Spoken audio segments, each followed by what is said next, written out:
Thank you, Dr. Abdullah. Always it's a pleasure actually to be with my colleagues and my friends. Uh, I'm really wondered from the selecting committee that they choose this case in spite of submitting more difficult cases and more challenging cases, but they select the most simple one. I don't know why they like it the most, so I hope that you will like it too.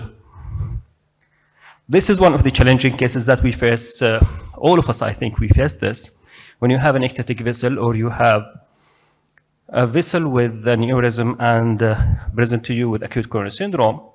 So my case is 72-year-old. He's diabetic, hypertensive, and a smoker with positive 5 history of ischemic heart disease. And he was admitted to another hospital on the 1st of September 2022 with acute coronary syndrome. And his coronary angio showed the following.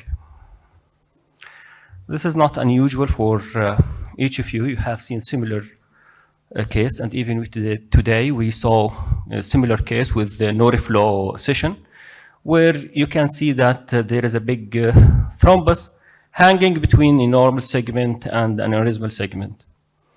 The operator at that time in the other hospital, he did also the RCA and found the following, and he chose at that time to go and distend the RCA and to leave the LAD as it is, and maybe his choice of putting the patient on triple therapy of aspirin, clopidogrel, and apixaban after 72 hours of tirofiban was the option. And we know this option carries the risk of developing GI bleeding, and this is what happened after 1 week. The patient developed GI bleeding, and the endoscopy showed hemorrhagic band gastritis. So he stopped apixaban and aspirin and kept him on clopidogrel alone.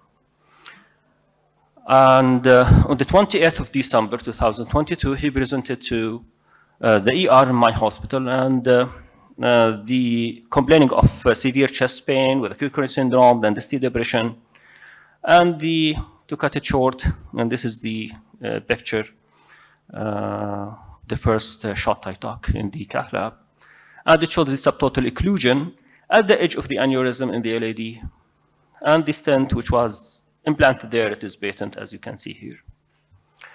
So what to do in this situation? Really, the challenge actually is what to do. The usual thing we do is just debulking or to inflate a balloon. We have many solutions, and we have seen today, even today, many of solutions when you have something like this. But the idea I have thought about is, okay, did the balloon, open the vessel, the flow is good, but still the thrombus is hanging there and something, playing somewhere between the normal segment or the narrow segment and also the aneurysm after that. So the idea I got is to put another wire there and to inflate two DCBs beside each other, choosing the one long, one shorter, and to go at that part and to inflate it gradually. So I'll allow the drug to take the chance to oppose or to deliver to all the segments, the big segment and the short segment, without hurting the short segment and not causing all the problems of the stent that we know. I think this is what the selecting committee liked. I don't know.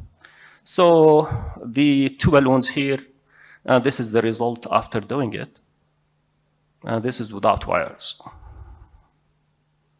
The patient till now is doing well. I kept him just on aspirin and Plavix and double dose of BPI, and he did greatly well till today. So my conclusion from this case actually is still there is no definite treatment for ectatic vessels with aneurysm when they present with occlusion or subtotal occlusion as this case. And deploying a stent carries problems, as you know, especially with sizing. And the self-expandable stent is not a solution yet. And the aspiration and anticoagulation showed a partial success, but as you know, it carries a high risk of bleeding.